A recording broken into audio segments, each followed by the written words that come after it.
नमस्कार दोस्तों, मैं गौरव आपका बहुत बहुत स्वागत करता हूं टेक टॉक्स के एक और फ्रेश और एक्साइटिंग एपिसोड में। और यहां पे है मेरे पास में काफी सारे इंटरेस्टिंग टेक न्यूज, तो चलिए शुरू करते हैं।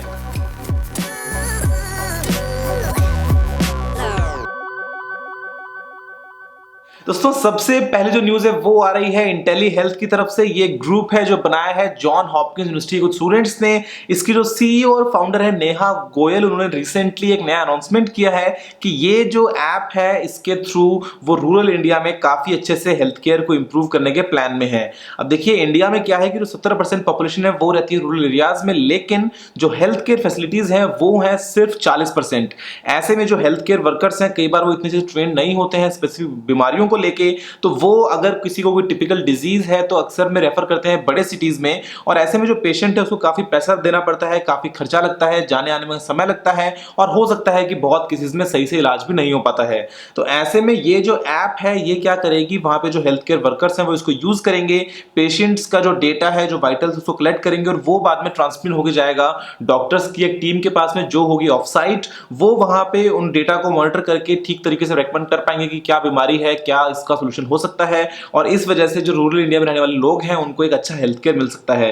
तो ये चल रहा है अभी वेस्ट बंगाल में टेस्ट रन के हिसाब से, और धीरे धीरे पूरे इंडिया में फैल सकता है। काफी अच्छा सोल्यूशन है, एंड्रॉइड ऐप के थ्रू सारा काम हो जाएगा, और मुझे पूरा भरोसा है कि अगर सब कुछ सही रहा तो हो सकता है इंटेली हेल्थ एक काफी अच्छा सोल्यूशन हो सके रूरल एरियाज में रहने वाले लोगों के लिए हेल्थ केयर के फील्ड में। दोस्तों अगली जो न्यूज है वो है शार्प की तरफ से। अभी तक आपने 2K स्क्रीन्स, 4K स्क्रीन्स देखे थे। शार्प का एक 8K टीवी भी आया था, लेकिन अभी शार्प ने रिसेंटली 27 इंच का एक 8K मॉनिटर भी अनवील कर दिया है। हालांकि ये एक प्रोटोटाइप है, ये कंप्लीट एंड प्रोडक्ट नहीं है अभी, लेकिन आप देख सकते हैं कि यहाँ पे 27 इंच का 8K मॉनिटर है, और जो PPI है इसकी वो है 326, यानी कि एप्पल का ट्रेडमार्क जो रेटिना डिस्प्ले है सेम PPI है, और 8K स्क्रीन सिर्फ 27 इंच के साइज में। तो ये काफी इंटरेस्टिंग बात है शार्प की तरफ से। और साथ ही साथ शार्प ने कुछ और डिस्प्लेस भी निकाले हैं। ये जो एक डिस्प्ले है ये है स्पेशली वीआर्स के लिए, क्योंकि यहाँ पे जो PPI है वो 1000 से भी ज्यादा है। इसका मतलब ये कि जो वर्चुअल रियलिटी ग्लासेस अगर आप यूज करते हैं और ऐसे में अगर वहीं पे आपको डिस्प्ले देखने को मिल जाए तो आपका जो VR का एक्सपीरियंस है वो बड़ा ही कमाल का होगा, क्योंकि यहाँ पे आप बिल्कुल बारीक से बारीक डिटेल्स भी देख पाएंगे, और आपको किसी भी तरह का कोई भी पिक्सेलेशन यहाँ पे महसूस नहीं होगा।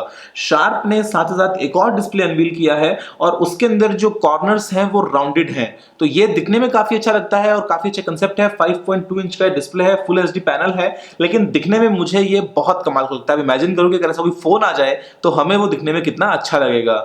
दोस्तों इसके अलावा सोनी ने कुछ नए कैमरास को अनवील किया है। सोनी का जो RX100 Mark IV, जो कि मैं कह सकता हूँ कि वर्ल्ड का best point and shoot camera था।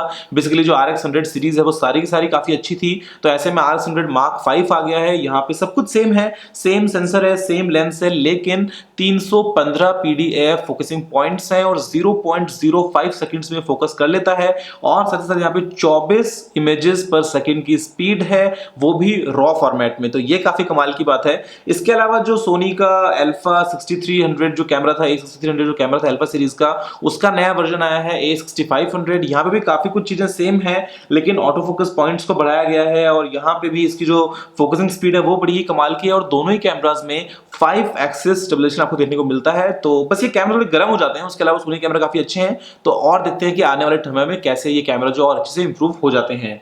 दोस्तों इसके अलावा प्रिज्मा आप सभी यूज करते होंगे, तो प्रिज्मा का एक लेटेस्ट अपडेट आया है, और उसकी मदद से आप कर सकते हैं वीडियोस में प्रिज्मा के इफेक्ट्स को यूज। अभी तक प्रिज्मा सिर्फ फोटोज में अवेलेबल था, और एंड्रॉइड और आईफोन में दोनों में आप कर सकते थे, लेकिन अभी जो अपडेट आया है ये आया है iOS के लिए। अगर आप iOS 10 रन कर रहे हैं और अगर आपके पास प्रिज्मा का लेटेस्ट वर्जन है तो आप 15 सेकंड्स तक की वीडियो क्लिप्स में भी प्रिज्मा के वो सभी इफेक्ट्स को यूज कर पाएंगे। आने वाले समय में होगा ये जिफ्स के लिए भी, लेकिन देखते हैं कि एंड्रॉइड में ये कब तक आ जाता है। दोस्तों उसके अलावा जो एक न्यूज है वो है ऑक्यूलस की तरफ से। ऑक्यूलस आप जानते हैं कि फेसबुक ने परचेज कर लिया था ऑक्यूलस को, और VR के फील्ड में काफी इनोवेटिव कंपनी है। तो ऑक्यूलस ने रिसेंटली अभी कुछ नए कंट्रोलर्स को अनवील किया है। वो जो कंट्रोलर्स हैं वो हैं $200 के, आप दोनों हाथों में उनको पकड़ लीजिए। तो अगर आप VR को यूज कर रहे हैं तो ऐसे में आप अगर किसी ऑब्जेक्ट को ग्रैब करते हैं, कहीं घूमते फिरते हैं या कुछ भी इंटरेक्ट करते हैं अगर उस VR फील्ड से, तो ऐसे में आप उस कंट्रोलर से कर पाएंगे। उसके अलावा जो रिक्वायरमेंट्स हैं किसी PC पीसी को ये वीआर जिसको रन कर पाए, तो वो जो पीसी की रिक्वायरमेंट्स है वो भी काफी कम हो चुकी हैं। पहले वो बहुत ही एक हाई एंड सिस्टम हुआ करता था, लेकिन अभी ऐसा कहते हैं कि i3 भी अगर है तो भी चला लेगा। अगर आपके पास में 6 जनरेशन का i3 प्रोसेसर है, साथ में अगर आपके पास में एनवीडिया का 960 जीपीयू है, तो वो सफिशिएंट है इस वीआर के लिए। और आने वाले दिनों में एक और प्लानिंग भी हो रही है कि हो सकता है ऑक्यूलस बिना किसी वायर के, बिना किसी टीथरिंग के, बिना किसी पीसी के आपको स्टैंड अलोन वीआर का एक्सपीरियंस भी दे दे। हालांकि काफी एक्सपेंसिव है, लेकिन चीज भी फिर काफी अच्छी भी निकल के मिलती है। दोस्तों उसके अलावा एक और न्यूज है स्पॉटिफाई की तरफ से। हो सकता है कि आपके लिए इतनी इंपॉर्टेंट ना हो, लेकिन स्पॉटिफाई जो है आप जानते हैं कि एक म्यूजिक स्ट्रीमिंग सर्विस है, और ऐसे में भी पता लगाया गया है, काफी ऐसी चीजें सामने निकल के आई हैं कि अगर स्पॉटिफाई का आप फ्री वर्जन यूज कर रहे थे, तो ऐसे में वहां पे जो एडवर्टीजमेंट्स आते हैं उनकी वजह से आपके सिस्टम में मेलवेयर आ रहा था और वो रिडायरेक्ट कर रहा था यूजर्स को मैलिशियस वेबसाइट्स की तरफ। अब ऐसे में स्पॉटिफाई की तरफ से कुछ गलती हो गई है या क्या हुआ है पता नहीं, लेकिन वो जो एड्स हैं वो यूजर्स को भेज रहे थे, वापस से टारगेट कर रहे थे मलिशियस वेबसाइट्स की तरफ। फ्री सर्विस है ऐसा ही होता है। और ये काफी इंटरेस्टिंग कंसीडर दोस्तों, पैनासोनिक ने अभी एक रीसेंट जो डेमो है उसको दिखाया है, और उसके जरिए आप टच से डेटा को ट्रांसफर कर सकते हैं। यानी कि अगर मैं आपसे हाथ मिलाऊं तो ऐसे में हाथ मिलाने में हम आपस में इंफॉर्मेशन को एक्सचेंज कर लेंगे। ये जो कंसेप्ट है अभी के लिए काफी थोड़ा सा अलग टाइप का है, कि यहाँ पे दिखाया गया है कि फॉर एग्जाम्पल अगर एक इंसान ने हाथ में एक बैंड पहना है, उस बैंड में एक स्पेसिफिक कलर का यहाँ पे कुछ लगा है, ऑब्जेक्ट मान लीजिए ऑरेंज है, तो सामने जिसने हाथ मिलाया है वहां पे जो स्कर्ट है, वहां पे जो एलईडीज लगी है उनका कलर भी ऑरेंज हो जाएगा। तो वो कैसे आता है, तो वो आरएफ के थ्रू होता है, रेडियो फ्रीक्वेंसी जो वेव्स है उनका एक कंप्लीट ग्लोव बनता है हाथ के अराउंड, और जब हैंडशेक होता है तो वो रिसीव करने के बाद में और वो डेटा को कैसे कन्वर्ट करते हैं पता नहीं, समझ नहीं आ रहा है। तो ये देखते हैं कि आने वाले दिनों में क्या है। पैनासोनिक बोलता है कि हो सकता है ऐसा हो कि आपने एक स्मार्ट बैंड पहना है, वहां पे आपका सारा डेटा स्टोर्ड है, और अगर आप किसी से हाथ मिलाते हैं तो आपका जो बिजनेस कार्ड है वो वहां पे चला जाएगा, आप इन्फॉर्मेशन को शेयर कर पाएंगे। तो क्या पता इंफ्रारेड, ब्लूटूथ, वाईफाई के बाद में हाथ मिलाओ और डेटा जो शेयर करते रहो। दोस्तों इसके अलावा जो एक न्यूज है ये काफी इंटरेस्टिंग न्यूज है, और यहाँ पे कुछ एक कंपनी ने करके दिखाया है जो काफी इंटरेस्टिंग है। रीवॉक एक कंपनी है, उन्होंने एक एक्सोस्केलेटन बनाया है जो उन लोगों को चलने में मदद करता है, सीढ़ियां चढ़ने में मदद करता है जो पैरालिसिस के अटैक से गुजर रहे हैं। अगर किसी को पैरालिसिस है और अगर वो अपने पैरों को ठीक से मूव नहीं कर पाते हैं, सेंसेस वहां पे नहीं है, तो ऐसे में एक्सोस्केलेटन है बेसिकली, मैं कहूंगा कि तरीके का फ्रेम है, आप उसके अंदर अपने आप को क्लैम्प कर लीजिए, आपके पैरों के अराउंड आप स्ट्रैप लगा लेंगे, आप उसके बाद में खड़े हो सकते हैं और आप चल सकते हैं एक नॉर्मल इंसान की तरह। और इसके अलावा ये आपको सीढ़ियां चढ़ने में भी मदद करेगा। तो ऐसे में काफी अच्छा इनिशिएटिव है हेल्थ केयर की तरफ कि जो पेशेंट्स जिनको पैरालिसिस है तो वो इसकी मदद से क्या पता दोबारा चल पाएं।